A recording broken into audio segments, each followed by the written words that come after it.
Доброе утро, уважаемые телезрители. Телеканал Якутия-24. Вместе с вами мы сегодня встречаем, как и обычно, каждый понедельник и каждый будний день. Новый день встречаем. И, собственно, сегодня еще и новую неделю. Меня зовут Павел Танин. Всем доброе утро. Предлагаю вам максимально быстро начать это утро, а именно потянуться, сварить себе чашечку кофе и за ближайший час узнать много-много интересного, что мы для вас приготовили. Потому что поговорить сегодня есть о чем. Во-первых, на прошлой неделе завершились масштабные мероприятия в мире спорта Якутии и интеллектуального развития молодежи. О них подробнее поговорим сегодня с нашими утренними гостями. Также в рубрике «Советы юриста» узнаем, в чем разница ответственности турфирмы и туроператора, и что обязательно должно быть прописано в договоре, если вы собираетесь через турфирму поехать отдыхать.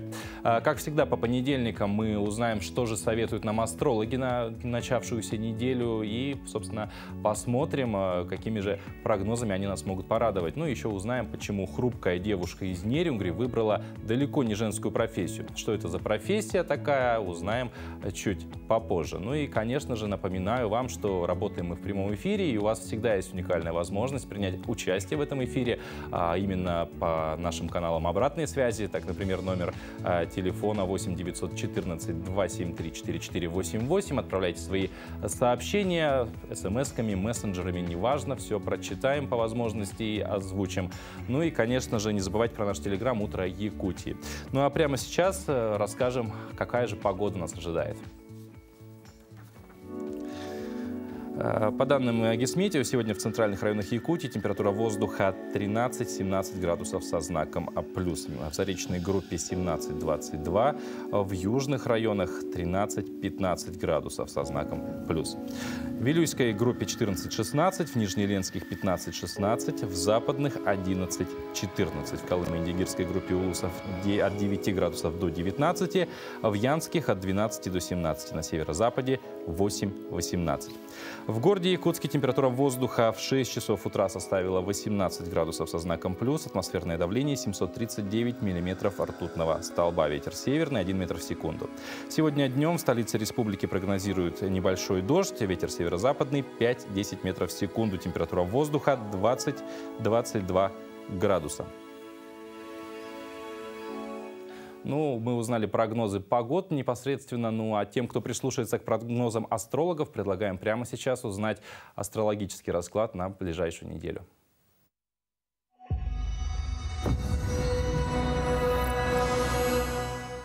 Овны, на этой неделе прошлое будет пытаться атаковать вас, желая разбудить тоску о давно пережитых событиях, но не стоит идти на поводу у эмоций. Если вы планировали одно, а кто-то или что-то помешало вашим планам, не стоит из-за этого нервничать. Возможно, так будет даже лучше. Тельцы смогут стать центром и душой компании, поэтому не бойтесь принимать приглашения, даже если вас позовут в незнакомую компанию. Что бы ни случилось, вам следует принимать быстрые решения, руководствуясь тем, что подсказывает вам сердце, а не разум. Близнецы. Сюрприз, который вы надумали преподнести своему любимому человеку, вознесет его от счастья до небес. Но если вы решили помочь другу, то будьте готовы к тому, что он переложит проблему полностью на ваши плечи. Раки. Работа принесет вам хорошие перспективы на будущее. Возможно, кто-то со знакомых будет пытаться вывести вас на конфликт. На этой неделе раки могут встретить старых знакомых, возможно, не совсем приятных, но не стоит делать вид, что вы их не видели. На этой неделе львы по-настоящему неуязвимы перед всем. А если чувствуете, что имеете над кем-то власть, то не переусердствуйте в своем командовании. Из-за вас могут поссориться ваши близкие. Поэтому подумайте, что вы говорите и как себя ведете. Девам просто необходим свежий воздух, так что стоит внести в свой плотный график часовую прогулку возле дома. Настроение у вас будет меняться со скоростью мысли. Когда же вы научитесь ценить то, что имеете? Весы должны сказать себе «я смогу», потому что реально сможете. Случайно попавшая к вам информация может оказаться очень полезной. На этой неделе не стоит обращаться за помощью к силам магии, иначе наткнетесь на обычного шарлатана. Скорпионы не раз смогут выйти сухими из воды, но звезды просят их не увлекаться этой суперспособностью. Не стоит безумно верить всему, что вы услышите. Доверяйте, но проверяйте. Вероятные обстоятельства, которые могут разрушить некоторые ваши планы. Стрельцы, можете просить все, что угодно и у кого угодно. Все нынче для вас. А также стоит поиграть в психологическую игру. Найди что-то хорошее в каждом человеке. Кто-то будет претендовать на ваше место под солнцем. Будьте к этому готовы. Возможно, козерогам будет нужна психологическая поддержка близких людей. Попробуйте расслабиться на выходных и ни о чем не думать. Чуть позже вернетесь к своим проблемам, они от вас все равно никуда не убегут.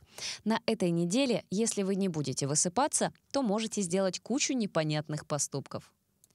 Водолеи, если будет возможность поваляться на диване, не упускайте ее. Но если друзья предложат увидеться, то договаривайтесь о встрече. Будет весело. А вот новые друзья могут принести в вашу жизнь новые проблемы. Рыбы, на этой неделе постарайтесь занять позицию слушателя. И собеседнику сделайте приятно, и сами узнаете много нового и интересного. Не совершайте никаких покупок на расстоянии, например, через интернет. Можете попасть на плохого продавца или товар окажется не таким, как его показывали. Самое главное, помните, если вы хотите, чтобы вас воспринимали серьезно, то нужно вести себя серьезно.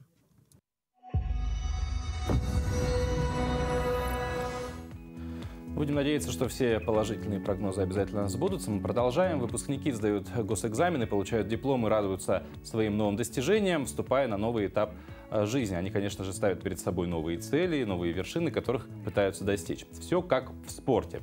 И говоря про спорт, в минувшие выходные завершились 8-е спортивные игры народов Якутии. Сегодня мы рады видеть у нас в гостях в студии пятикратную чемпионку России, мастера спорта международного класса, члена сборной России Сардану Трофимову. И маму Марию Трофимову. Я вас приветствую, доброе утро. Во-первых, Сардана, примите наши поздравления. Выступление было, у вас 2 золотые медали фактически. Одна в эстафете в командной, одна в 5 километрах и серебро в 5 километрах. Да. Сразу намечается вопрос, почему не пробежали марафон, хотя от вас этого, наверное, многие ждали. Но я так понимаю, что хотелось какой-то конкуренции прям почувствовать. Да. Интересно всегда бежать на дистанции с сильным соперником, и подготавливаться к таким соревнованиям тоже бывает интересно, поэтому мы с тренером изначально решили бежать 5 и 3. Что там есть хорошие конкуренты, которые могут мотивировать, тренироваться.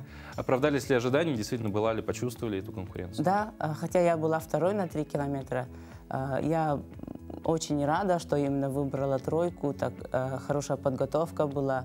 Я прям жила спартакиадой, настраивалась. Все серьезно было, да.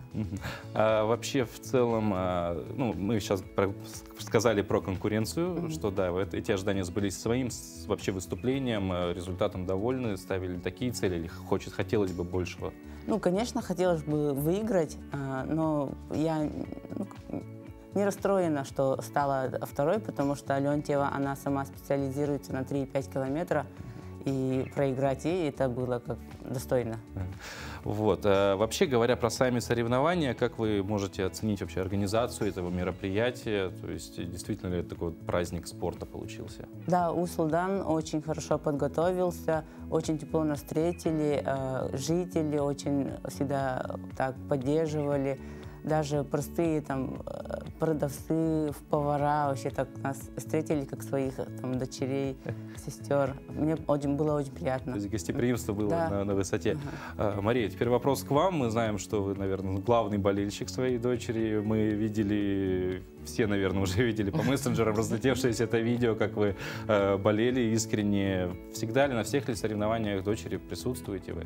Нет, когда возможно, здесь в основном в республике бываю с ней. А если, может быть, у вас какие-то, скажем так, у всех, да, у творцов, у актеров, у спортсменов есть какие-то иногда ритуалы, какие-то талисманы, которые, по их мнению, приносят на победу? Может, у вас есть какой-то совместный ритуал перед забегом? Нет, у нас это... как в Якутов, мы оладушки готовим, и где бы мы ни были, мы это поклоняемся земле, духа просим, чтобы это все было хорошо шло. То есть все достаточно нетривиально, так в принципе, как у всех, можно сказать. Да. Возвращаясь к спорту, много молодых спортсменов было на 8-х играх. Как вообще оцениваете их подготовку, и в принципе будущее, может быть, не всего спорта, но легкой атлетики республики? Начиная я с отборочных соревнований, я заметила, что уровень у нас в республике растет. Я очень рада, что вот, есть подрастающее поколение на 800 метров, а мужчины на 10 километров очень хорошие результаты показали. И да, на 800 тоже Пелагея Григорьева с Верхневилюйского, она очень хороший результат тоже показала. Но вообще есть будущее у нас в республике, потому что начали хорошо поддерживать легкую атлетику, хорошо работает федерация, поэтому все хорошо будет. Будущее есть. Мария, видели ли, можно сказать, ну, как сейчас правильно это сформулирую, да, с детства ли Сарданы понимали, что вот, да, ей уготована, возможно, судьба, вот, пятикратная чемпионка России, как минимум, то есть, или все-таки это как-то потом проявилось постепенно, всегда ли была вера вот в этот успех? Ну, я не знала, что это она так большое достигнет. Но я вообще-то хотела, чтобы дети свой путь нашли и были счастливы в этом пути. Желание сбылось? Да, сбылось. Ну, самое главное, чтобы наши желания сбывались. Ну вот возвращаемся опять же к спорту уже конкретно. Да, в ходе пресс-конференции объявили о том, что получили второе гражданство. Для чего это было сделано? Или опять же, очевидно, что для участия, может быть, на Олимпийских играх? Ну, легкая атлетика, уже 7-й год не можем никуда выступать, только на уровне России, чемпионаты России. Спортсмену, как и всем, надо развиваться. Я не смогу там показывать свои хорошие результаты внутри России, потому что, это все равно надо выходить дальше.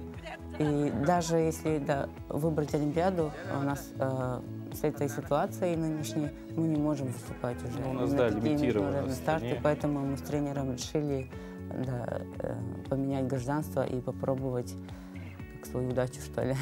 Но будем надеяться, что все получится, потому что мы понимаем, что для любого спортсмена самое главное — это новые вершины, новые достижения и, собственно, победы. Я еще раз поздравляю вас, желаю вам, конечно, хорошего дня сегодня, отличного настроения. Ну а прямо сейчас мы готовимся передать слово нашим коллегам из информационной службы, которые готовы познакомить нас с последними новостями, после чего мы вернемся, поговорим и о международных интеллектуальных играх, узнаем о девушке из Нерюнгри, которая занимается далеко не женской профессией, а также поговорим еще о много чем интересном. Оставайтесь с нами.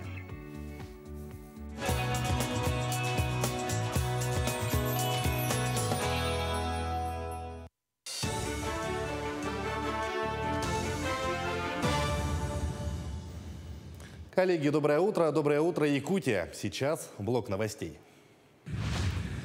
Дым от лесных пожаров в Хабаровском крае может прийти в Якутию. Задымлению подвержены Усть-Майский, Татинский, Тампонский и Алданский районы. В ближайшее время в юго-восточных районах региона может наблюдаться небольшое задымление. Дым могут перенести воздушные массы, движущиеся в сторону республики из Хабаровского края. При изменении направления ветра населенные пункты в Усть-Майском, Татинском, Тампонском, Алданском районах могут оказаться задымленными. Напомним, в эти дни в Хабаровском крае был введен режим ЧС в лесах регионального характера. На большей части края установилась сухая и жаркая погода. Между тем, ситуацию могут осложнить осадки. Синоптики прогнозируют сегодня дожди, местами сильные в Алданском, Нерюнгринском, Хангаласском, Мегино-Кангаласском, Горном, Кобяйском, Верхоянском и Устьянском районах. В столице республики в конце дня будет небольшой кратковременный дождь. Ветер северо-восточный от 3 до 8 метров в секунду, порывы от 9 до 14 метров в секунду. Также ожидается выпадение местами сильных осадков в бассейне реки Дулгалах и ее притоках. Поэтому угроза затопления населенных пунктов и сельхозугодий сохраняется. Ну а дети из подтопленных сел Кобяйского и Верхоянского районов проведут летние каникулы в лагере Международной арктической школы. Такое решение приняла комиссия по чрезвычайным ситуациям. По линии Минтруда региона ведется работа по организации приема и реабилитации в Якутске пожилых и инвалидов из подтопленных сел. Дети из этих населенных пунктов по линии Министерства образования и науки будут размещены в лагере Международной арктической школы для летнего отдыха, говорит в сообщении. По линии Министерства труда и социальной защиты организована работа в городе Якутске по приему категории таких лиц. И также по линии Министерства образования освобожден лагерь в международном артистской школе для приема детей с данных районов. Работа продолжается. В июне открылся первый и единственный в республике пункт автоматического весогабаритного контроля. Он находится на 65-м километре автомобильной дороги Умнас в районе села Ой в Хангаласском Улусе. Данный пункт установлен с целью обеспечения сохранности автодорог в рамках проекта «Безопасные и качественные дороги». Комплекс фото-видеофиксации предназначен для измерений параметров транспортных средств в автоматическом режиме, а также нагрузки на оси габаритных размеров авто во время движения. Теперь при превышении веса груза водителям будут предъявлять штраф от 150 тысяч рублей. Очень много грузоперевозчиков, минуя вот это перевозки, они превышают свои допустимые массы. Да? Как у нас нормативка стоит 10 тонн, но в соответствии этого закона, вот 253-го, да, федерального закона, именно мы должны, нормативное состояние автомобильных дорог, мы должны сохранять автомобильные дороги.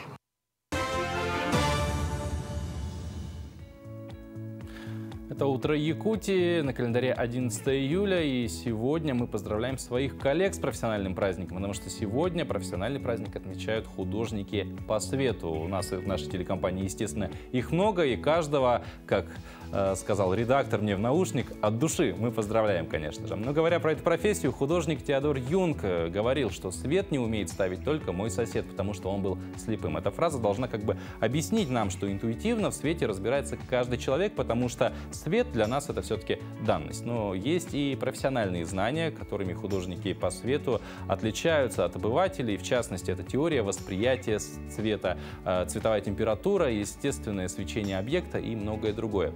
Какие еще праздники, какие события произошли в этот день, узнаем прямо сейчас.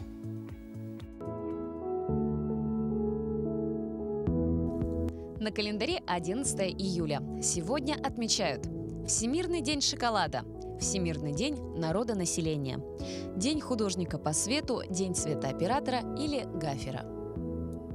По народному календарю сегодня отмечают крапивное заговенье. В канун Петрова дня молодежь долго не ложилась спать. Водили хороводы, пели песни, играли. Кроме того, говорили, что тот, кто найдет цветущее растение Петров крест и вырвет его с корнем, получит небывалую удачу. Этот день называли также крапивным заговеньем. Считалось, что после этой даты жгучая трава теряет свои целебные свойства, поэтому нужно было успеть сварить щи из листьев крапивы. События в этот день. В 1302 году при Куртре во Фландрии состоялась битва золотых шпор. В этот день произошла битва на реке Бойн. В Берлине основана Германская академия наук. В этот день предпринята первая попытка исследования Арктики с помощью аэростата. В 1974 году была найдена знаменитая китайская терракотовая армия. В Москве состоялось торжественное открытие Всемирных юношеских игр. В этот день родились Роберт Брюс, шотландский король; Джон Куинси Адамс, 6-й президент США, первый официальный посланник США в России; Рудольф Абель, советский разведчик, полковник; Сергей Вернов, советский физик, академик, специалист в области физики космических лучей; Юл Бриннер, американский актер театра и кино; Джорджио Армани, итальянский модельер и предприниматель, основатель модной империи Армани; Елена Камбурова, советская и российская певица и актриса, народная артистка России; Вячеслав Анисин, советский хоккеист, российский тренер, заслуженный мастер спорта Советского Союза; Антон Табаков, советский российский актер. Именины сегодня отмечают Василий, Герман, Григорий, Иван, Иосиф, Павел, Сергей. Сегодня 11 июля, и сегодня также отмечается День шоколада. Ни для кого не секрет, что шоколад лучше стимулирует работу мозга. Ученые провели исследования и доказали, что люди, регулярно употребляющие в пищу шоколад в пожилом возрасте, реже страдают помутнением рассудка. Также доказано, что шоколад помогает вырабатывать больше эндорфинов, чем это делают поцелуи. Предлагаем вам немного окунуться в сладкий мир с нашей коллегой Дарьей Анкеховой. Всем привет! Меня зовут Кассандра. Я занимаюсь шоколадом уже не помню, года 4, что ли, 3. Я, допустим, пользуюсь шоколадом бельгийской марки. Вот мы видим, да, его такой? Да, это шоколад, он продается в разных объемах. Бывают еще другие виды, другие марки, да, шоколада. Это называются калеты, то есть маленькие такие капсулки. Это уже стабилизированный, темперированный шоколад. То есть он у нас не тает, как бы он в жидком же виде, да, у нас это твердый сухой продукт. Ну, давайте начнем. Да, давайте начнем. Очень много иностранных слов, значит, терминов таких своеобразных, но это уже для тех, кто прям влюблен в шоколад, я думаю, будет полезно уточнить чуть позже. Ну, а мы все-таки сегодня берем такой один из простейших способов, да? Да. Сейчас нам надо его растопить. Где? В чем? В микроволновке.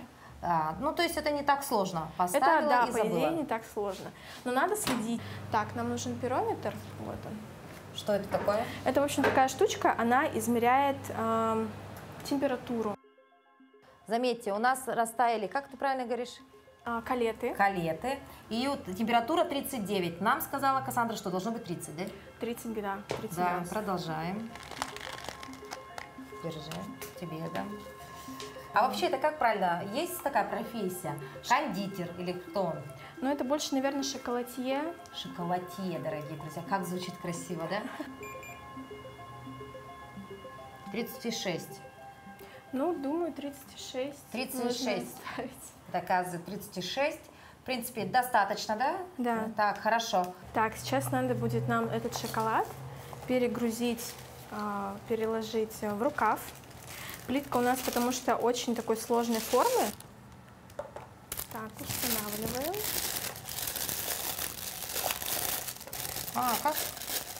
Как все просто? Будем заливать.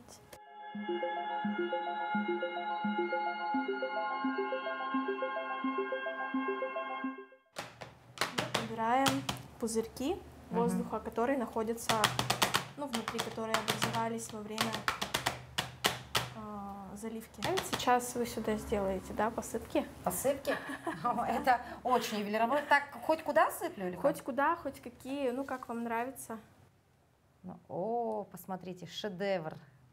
Я рождена для того, чтобы украшать шоколадные плитки. Да. Да, Кассандра заметила мои способности, да, талант. Все, мне кажется, мое произведение искусства готово. Ну и самый интересный момент, да? Да. Вообще, как долго он будет сохнуть? По идее, стабилизация шоколада происходит 6-8 часов при температуре, ну, примерно 18 градусов, 18-20, влажность не больше 55, и он должен вот так вот сам по себе лежать 6-8 часов. Это называется такая его естественная стабилизация. Так, плитка должна, вообще любое изделие выскакивать из формы очень легко. Вот так вот.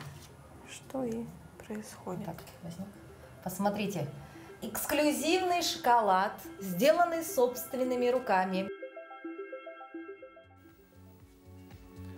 Ну а что может быть прекраснее, чем июльским прохладным вечером? Сегодня, кстати, такой в городе Якутске. Взять кусочек вкусного шоколада и стакан теплого, ну, допустим, парного молока. Окунуться в атмосферу деревенского быта, отдохнуть и душой, и телом, так сказать. Нам, жителям города, действительно порой так не хватает именно такой атмосферы и, конечно, того самого натурального молока. А вот житель села Кюндядя Нюрбинского района имеет такую уникальную возможность, ведь он знает секрет вкуснейшего молока. Обычное утро жителей села Кюндядя Нюрбинского района. С самого раннего утра те, кто держит коров, торопятся в пункт сдачи молока. Житель села Аркадий Николаев ежедневно сдает более 200 литров молока. И это не предел, бывало привозил 300 литров, и это только за день. В его крестьянском хозяйстве более 20 дойных коров. Свежий удой ежедневно без единого выходного отправляется на тракторе в молокозавод. Так что про выходные Аркадий Николаевич слышал разве что из уст бюджетников. Ну, в месяц почти 10 тонн, почти так. Год мы сдаем 60 тонн, и чуть-чуть больше бывает, некоторые года. У нас крупнорогатного скота почти 88, как и дойный коров у нас сейчас 25 дойный коров. И еще мы держим лошадей, у нас кобыли сейчас 20, вот так. Основной поставщик молока – это агрофирма «Кюндядинская», которую удалось сохранить еще с советских времен. Хозяйство в связи с сезоном большого молока в сутки сдает около 2 тонн молока. Секрет хорошего удоя весьма прост. Руководство агрофирмы платит хорошие деньги за каждый литр молока, поэтому каждая доярка заинтересована в хорошем удое. Что называется, как поработаешь, так и заработаешь. На лето где-то у меня 7 рублей или 8 рублей получается, и удувается там 2,5 рубля. Ну, нравится, как бы он сколько литров, ну, тонн надоел, и умножаем, и получается у него зарплата. Если не секрет, дояр в среднем сколько у вас зарабатывает? Сколько получается? На лето, да, вот самый сезон лета, конечно, у них где-то под 100 с лишним, ну, как работает работник. Но в среднем, как бы, если на летний период, у нас получается где-то 70, вот 60-70 тысяч, а зимнее время, да, зимнее время, у нас тоже где-то вот 50-60 тысяч получается. В молочном цехе перерабатывающего кооператива «Влада» каждый день сдают более 3000 литров молока, из которого делают около 10 разновидностей молочной продукции, начиная от пастеризованного молока, заканчивая итальянским сыром качотто. По госзаданию Минсельхоза кооперативу в этом году поручили квоту на переработку и заготовку 3748 тонн молока. У нас где-то человек 20 крестьянских фермерских хозяйств и одно предприятие, акционерное общество «Кюндядинское». В нашем коллективе работает один лаборант, один мастер-технолог. Каждый день лаборант принимает молоко и делает каждый день анализы жирности, плотности, кислотности. Еще она проверяет пастеризацию продуктов, готовой продукции, влагу проверяет. Каждый день. Сезон большого молока для единого заготовителя – это тот период, когда нужно выполнить основную часть заданного плана. Поэтому работники «Влады» в летний период работают в форсированном режиме. Вся их свежая продукция каждый день появляется на прилавках магазинов не только Нюрбы, но и соседнего Сунтарского района. Роман Савинов, Эдуард Васильев, Нюрбинский район. Это «Утро Якутии». Я напоминаю всем, кто, может быть, только подключился к нам, что мы работаем в прямом эфире, и у вас есть всегда возможность в этом эфире поучаствовать. Ну, во-первых, способы обратной связи, самый главный, это, конечно же, отправить сообщение на номер 8 914 273 4488. Мессенджером, смс-кой, неважно. Кого-то, может быть, поздравить или поделиться приятной новостью. По возможности, конечно же, все обязательно озвучим. Ну и не забывайте подписываться на наш телеграм-канал «Утро Якутии». QR-код вы можете видеть на экране, его можно отсканировать своей камерой своего смартфона и сразу попасть и подписаться. Много чего интересного происходит там, публикуем какие-то кусочки материалов. Ну и мы продолжаем. Июль сейчас идет, самая пора, наверное, собирать и заготавливать огурчики. Этот овощ и в свежем виде хорош, и в соленом, и в маринованном. В общем, желанное угощение на столе в любом виде. Давайте сегодня поговорим о тех важных нюансах, которые помогают огороднику получить знатный урожай каждый год, невзирая на капризы погоды. Теперь полив. Ага. Полив, он, например, вот такую жару, вот как нынче, как да? сегодня, да, например. Я поливаю 2 раза. Угу. Например, в обед, где-то часам, ну, к 11, да? И делаю вот с лейкой, я делаю душ растениям. Прямо сверху вот так вот немножко их проливаю. Вот. И потом после уже где-то к 6 основательный полив. И все, огурцы прекрасно растут. Теперь и еще вот что огурцы надо кормить. Потому что это же все равно растение, он просит кушать и так далее. Ну вот мы смотрим, что тут, например, растение нормальное, все, у него питание все хватает. Зелененькое, не больное и так далее. Усики убираем. Усики убираем, боковые убираем. Но кормим мы, например, где-то раз в 2 недели. Я обычно кормлю минеральным сложным удобрением азофоской. Ее разводить, значит, надо где-то 30 грамм на ведро воды. И проливать. И проливаем, да? Ну, бывает, что времени некогда, там не хватает и так далее. Я просто рассыпаю. Потому что у него особенность такая, моментом растворяется. Соприкосновение с водой. Полила, и все это растворилось. быстренько. А огурцы, они вот настолько восприимчивые, да, к питанию. Вот, например, если мы кормим коровиком, первый, конечно, коровиком надо кормить. То получается, что коровяк усваивается очень долго. А это удобрение моментом усваивается растениями, и вот оно начинает быстренько подниматься и так далее. Вот поэтому растения здоровые, больных ничего нету, питания все достаточно. И вот эта бочка вот у меня стоит, я ее заливаю водой, чтобы например, когда холодные дни, прохладные, да, она нагревается тут за день, и потом проливаешь. Обязательно поливать надо теплой водой. Да. Потому что они перепады не переносят. Что ж, работа на огороде для кого-то считается отдыхом и такой отдушиной. Как правило, это те, кто постоянно живет в городе и вот летом выбирается поработать на своем участке. Такие люди тоже есть. Кому-то летом хочется отдохнуть. В принципе, в республике очень много мест, куда можно съездить. Кто-то предпочитает выбираться за ее пределы. Оформление путевки через туроператора – это, конечно, прекрасная возможность всегда полностью насладиться своим отдыхом, не заботясь об оформлении бумаг и поиске комфортного отеля. При этом очень важно понимать, чем отличается ответственность туроператора и турагентства и что должно быть прописано в договоре. Доброе утро, дорогие друзья! Итак, летний сезон наступил. А что это? Это пора отпусков. Но чтобы отпуск прошел хорошо, нужно все правильно запомнить. Мы сейчас говорим о договоре с туроператором. Итак, у нас есть турагентство, а есть туроператор. Не нужно путать эти понятия, потому что ответственность, именно страховую ответственность несет туроператор. Итак, в договоре указывается полное наименование сторон договора. То есть, если вы заказчик, может быть, родитель будущего туриста, да, такое тоже возможно, но все равно должно быть все прописано. То есть, полное сокращенное наименование, местонахождение, получается, агентства, местонахождение самого туроператора, который предоставляет услуги, его контактные номера, адреса и права и обязанности сторон. Далее, полная стоимость пакета, то есть что в него входит. Это если вы с перелетом, возможно, приобретаете, то есть перелет до какой точки обеспечить согласно данного пакета, проживание, категория гостиницы, номер, в котором будете вы проживать, категория этого номера, да, то есть все подробно должно быть описано, чтобы потом, если вдруг номер окажется не того класса, вы могли обоснованно предъявить претензии. Если вы заказываете гостиницу, у нее есть определенное наименование, но если это наименование распространенное, да, то есть зачастую в Российской Федерации это часто бывает, да, если вы в России будете отдыхать, поэтому смотрите прописанный юридический адрес гостиницы, где же она находится. Опять же, просматриваем также порядок питания в гостинице, если вы оплачиваете с питанием. Да? Если у вас есть медицинские услуги, они входят в пакет, значит, они тоже должны быть полностью прописаны.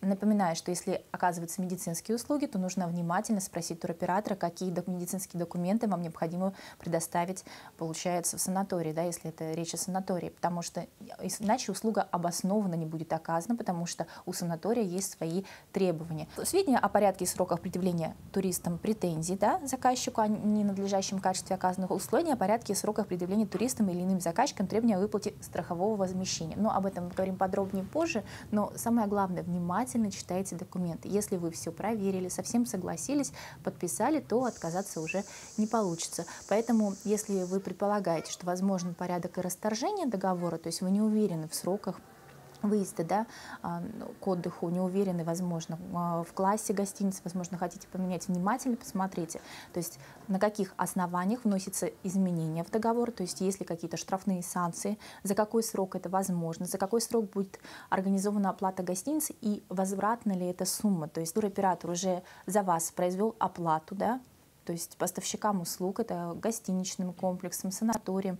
Возможно, что возврат невозможен или возврат возможен только с удержанием. Это все необходимо уточнять. Также и как расторжение договора. То есть у расторжения договора также может быть какие-то санкции, смотря в зависимости от срока расторжения. Будьте внимательны, и ваш отпуск обязательно пройдет успешно. Еще один из способов отдохнуть – это отправиться в такой автотур на своем автомобиле или взятом в аренду, но тут нужно понимать, что нужно быть готовым в любой момент самому произвести ремонт машины. Героиня нашего следующего сюжета из города Нерюнгри может смело отправляться в такой тур. Ей не страшны никакие передряги на дороге, ведь она единственная девушка-автомеханик в группе, которая на днях защитила диплом на отлично.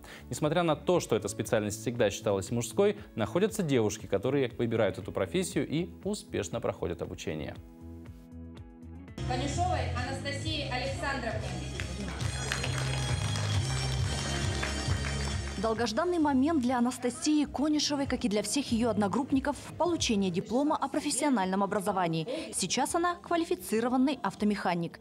Настя – единственная девушка в группе и в колледже, которая выбрала себе для жизни эту мужскую профессию. Многие не понимали, типа, как ты будешь с тобой работать, это же тяжело, постоянно в мазуте, там, в масле, ну, постоянно говорили такие слова.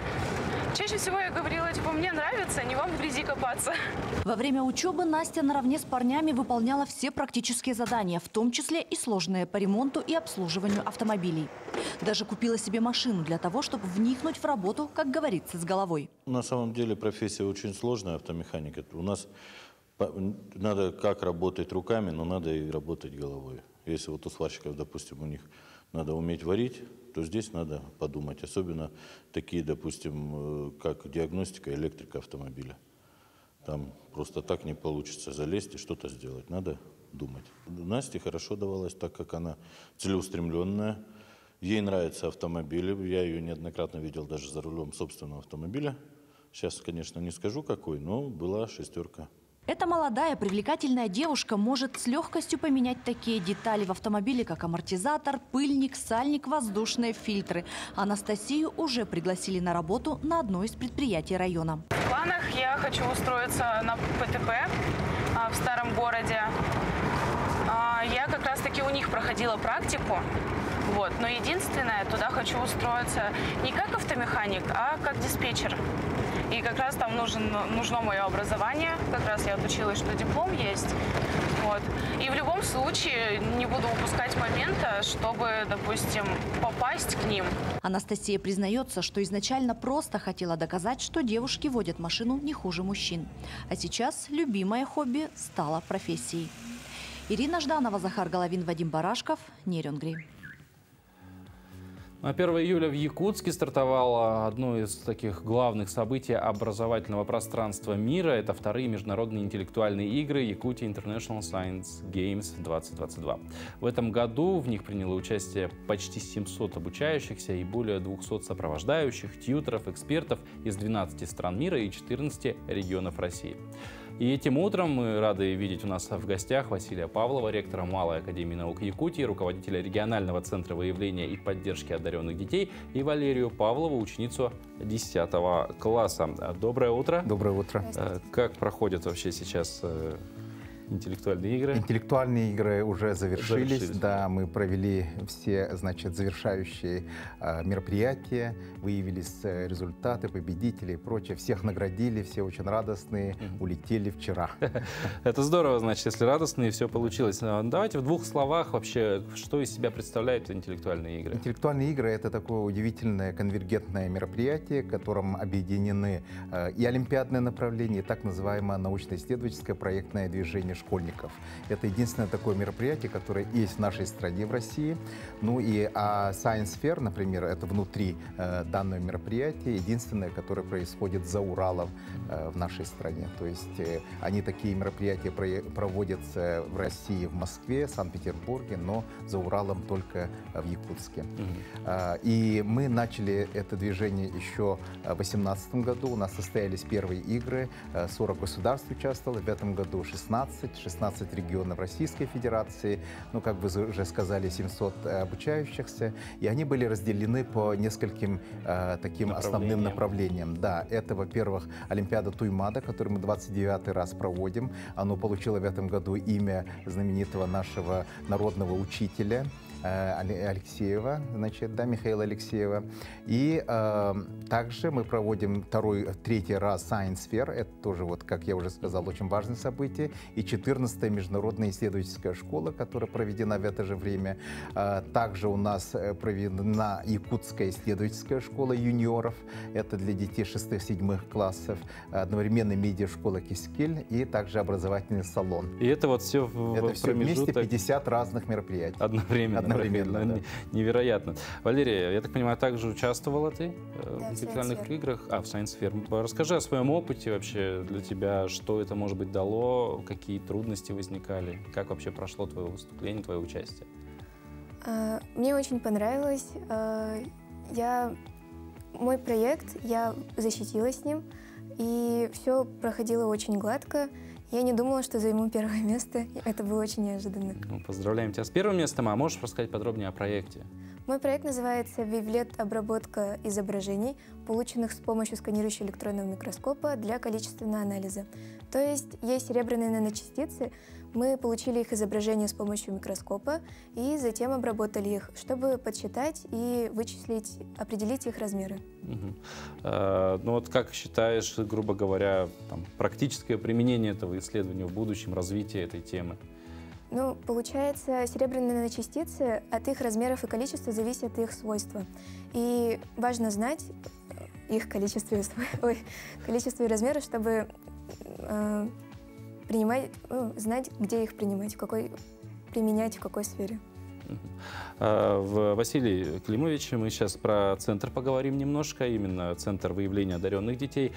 Как налажена работа, как происходит выявление одаренных детей? Выявление у нас происходит очень комплексно. У нас множество мероприятий, свыше 200. 19 тысяч детей у нас записаны в нашей специальной платформе. Они имеют каждый открытый свой личный кабинет, открыли, и мы постоянно с ними взаимодействуем. Также применяем, как говорится, искусственный интеллект тут, да? Нейросети. Нейросети и прочее. Получается, выявление идет очень комплексно по всем разным направлениям. Это и олимпиадное движение, и участие в разных, конференциях, подобного рода, да. И дети сами показывают свои результаты, туда же вставляют так называемые, сертификаты и прочее, поэтому мы смотрим, какие же результаты у них есть. Но я хочу сказать, что наша организация довольно бурно, да, работает.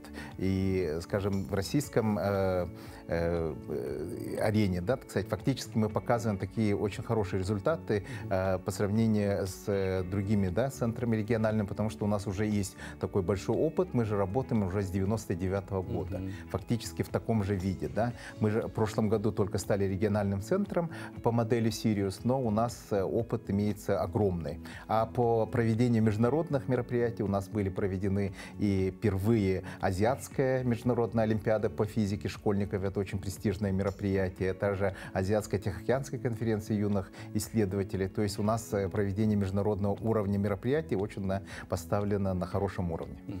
Валерия, мы поговорили о твоем проекте, о твоем участии, а вопрос такой, а что тебе конкретно дало вот это участие? То есть, может быть, ты какие-то навыки свои личные подтянула, как правильно говорить, soft skills или, может быть, hard skills? Мне дало... во-первых, я узнала о многих новых интересных проектах, которые требуют решения. Вот. А для себя я решила, что нужно подтянуть свой английский. И вот. Я так понимаю, очень много приходилось общаться с англоязычными участниками. В очном формате были ребята только из России, поэтому особых проблем не было. Но с экспертами только на английском. Ну, вообще, в принципе, конкретно во время участия хватало ли знаний английского языка? То есть не было ли проблем языковых настолько сильных? Настолько сильных не было, но не хорошего уровня. А есть ли уже планы по выбору, в 10 классе ты сейчас учишься, есть ли планы уже по выбору будущей профессии? То есть, может быть, что-то основываясь на твоем проекте, ты хочешь это продолжать и развивать дальше, уйдешь в науку? Я думала, может, стать архитектором с самого детства, но я задумалась, может, физика мне нравится с начала, с школьной программы. Я подумала, может, пойти в эту сферу, но я до сих пор думаю. Вернемся к интеллектуальным играм. Первые прошли в 2018 году, 2022 год, 4 года разницы, как на Олимпиаде. Будут ли следующие игры уже в 2026 году или уже какие-то планы на следующие? Да, естественно, это очень важный момент, да, потому что если мы так будем продолжать, то, естественно, мы станем уже значимой точкой в международной карте, да, так сказать, всех этих мероприятий, а нам надо быть таким хабом научных исследований, который особенно проводится с детьми, а для нашей страны это очень важно. Мы же живем живем сейчас в десятилетии науки и технологий. Естественно, это очень важно. И это год, на самом-то деле, год фундаментальных научных знаний, да, так сказать, который объявлен ЮНЕСКО. То есть все тут совпадает, еще и столетие в нашей республике. Фактически наша республика, как вы знаете, очень научное направление, много сильно вкладывает разных усилий. Поэтому я думаю, что мы должны продолжить и будем продолжать эти игры, да, потому что оно консолидирует, создает очень много связей, сообщества создаются, и мы этому очень рады. Ну вот, возвращаясь к одаренным детям, в принципе, работа налажена достаточно давно. Давно. Увеличивается количество вот таких юных дарований? Да, естественно, число детей очень растет по всем разным направлениям. У нас же не только наука, да, так сказать, но и, значит, покрывается искусство, так называемая креативная индустрия и спорт. Во всем направлениям дети показывают очень хороший потенциал для развития. Ну и очень мне отрадно, да, заметить, что появились новые школы. Ага. Ну, самое главное, что количество умных детей увеличивается. Будем надеяться, что эта тенденция продолжится. Спасибо вам большое.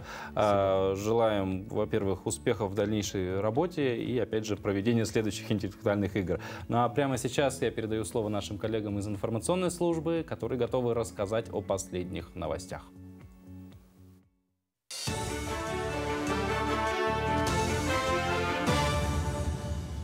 Якутия, доброе утро. Сейчас блок новостей. Центральная приемная комиссия СВФУ заканчивает прием документов от абитуриентов, поступающих на базе среднего профобразования. Также заканчивается прием документов от абитуриентов, поступающих в заведения, в которых требуется сдача дополнительных экзаменов. В этом году университету выделено почти 5000 бюджетных мест. Самыми популярными среди абитуриентов по-прежнему являются медицинские и педагогические факультеты, а также Институт математики и информатики. Кроме этого, выделено 1500 мест для платного обучения.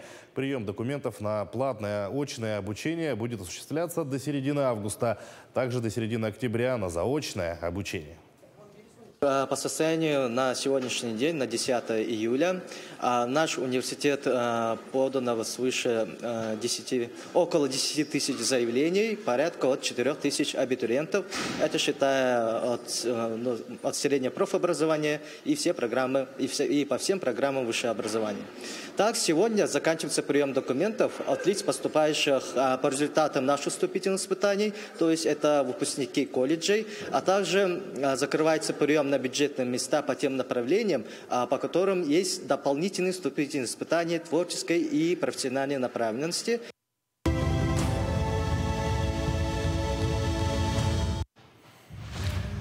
Завершились 8-е спортивные игры народов Якутии в Усть-Алданском районе. По словам главного судьи Николая Цыпандина, всего в финальных соревнованиях приняли участие более 1800 спортсменов из 37 команд. По 16 видам спорта разыграно 206 комплектов медалей. На играх установлен рекорд Якутии по прыжкам в длину с результатом 7 метров 40 сантиметров Игорем Скрябиным из команды Мегино-Кангаласского района. Кроме того, во время церемонии закрытия мероприятия вручили госнаграды за вклад в развитие физкультуры и спорта. Также глава Усть-Алданского района вручил легкоатлету Артуру Бурцеву сертификат на сумму в 1 миллион рублей, а теннисисту Василию Румянцеву ключи от автомобиля Toyota Wish. Проведено более 60 соревнований.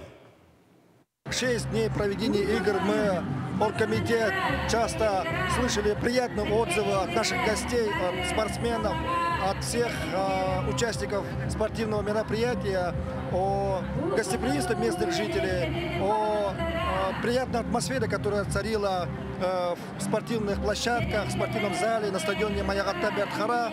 Это говорит о том, что действительно спортивный праздник, он сплачивает народ, спортивный праздник, он объединяет, консолидирует народ.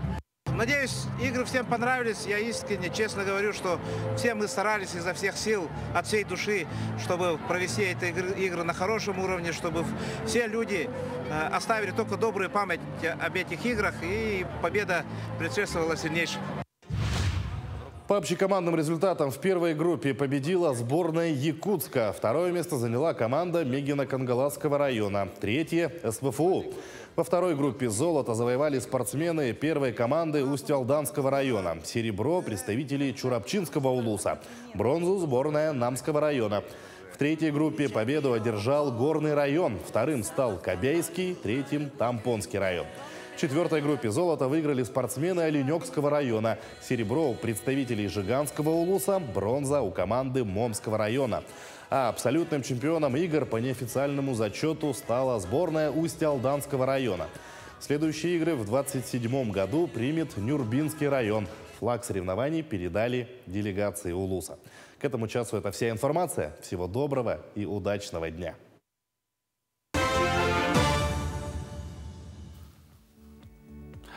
Но сегодня в Якутске очень резко изменилась погода. Много дней стояла жара. Сегодня утром порадовала нас дождем. Поэтому имеет смысл еще раз напомнить о том, какую же погоду ожидать сегодня. В центральных районах температура воздуха от 13 до 17 градусов. В заречной группе от 17 до 22.